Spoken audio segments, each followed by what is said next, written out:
Orang-orang mengira Hitler bersembunyi di Indonesia, padahal kenyataannya jauh lebih gelap.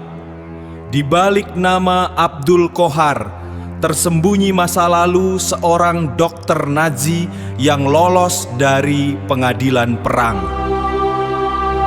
Bukan Hitler yang dimakamkan di Surabaya, melainkan sosok dengan rahasia kelam yang nyaris terlupakan.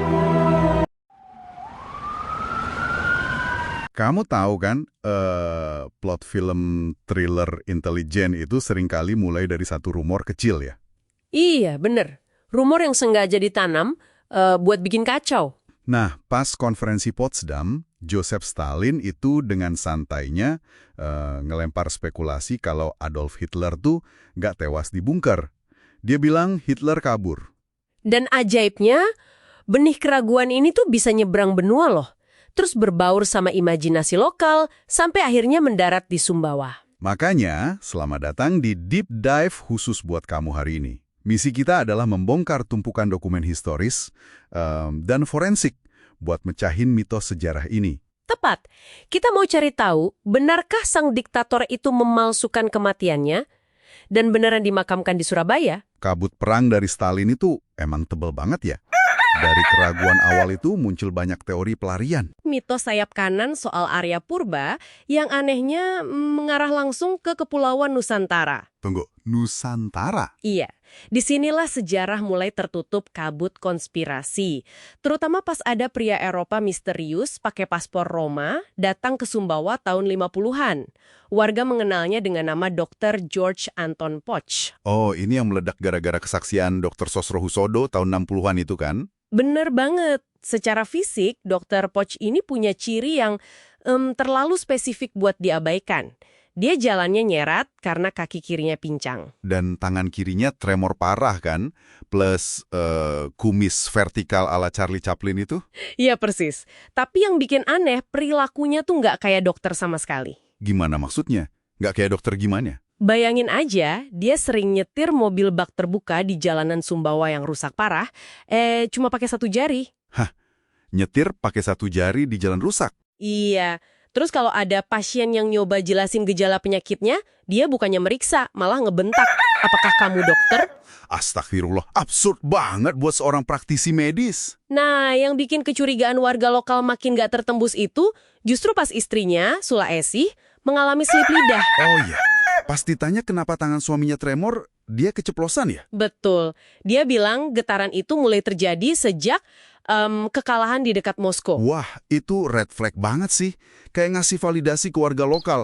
Tapi kan kumis mirip, tangan gemetar, sama selip lidah itu bukan bukti absolut ya. Jelas bukan. Mitos ini hidup puluhan tahun murni dari cocokologi aja. Sampai akhirnya sains modern turun tangan kan? Lewat semacam kapsul waktu biologis dari Rusia. Bener, fakta biologisnya dibongkar habis sama tim forensik Prancis pimpinan Philippe Charlier tahun 2017 dan 2018. Mereka ke Moskow buat ngeliti itu ya? Iya, mereka diizinkan neliti sisa rahang dan tengkorak asli Hitler yang disimpan rapat di sana. Dan hasil analisis mikroskopisnya bener-bener telak. Apa aja tuh temuannya? Pertama, karang giginya ngebuktiin diet vegetarian ekstrim. Nggak ada satupun serat daging yang nempel. Lalu, jembatan logam emas platinum di rahangnya itu identik 100% sama data ronsen gigi Hitler tahun 44. Wow, 100% cocok. Nggak ada celah dong? Nggak ada. Dan temuan yang paling mematikan buat mitos pelarian ini adalah adanya deposit biru sianida pada gigi tersebut. Deposit biru? Berarti itu secara harfiah jejak kimia dari detik-detik terakhirnya di bunker ya? Tepat banget. Sains benar-benar matiin ruang buat teori pelarian. Apalagi Charlier juga menganalisis fragmen tengkoraknya. Ada temuan lain di tengkoraknya? Ada. Mereka nemuin lubang tembakan peluru perimortem atau yang terjadi pas saat kematian lengkap sama sisa pengarangan akibat dibakar bensin. Oke, jadi secara ilmiah, kematian sang diktator di Berlin itu fakta sejarah tak terbantahkan. 100% tak terbantahkan.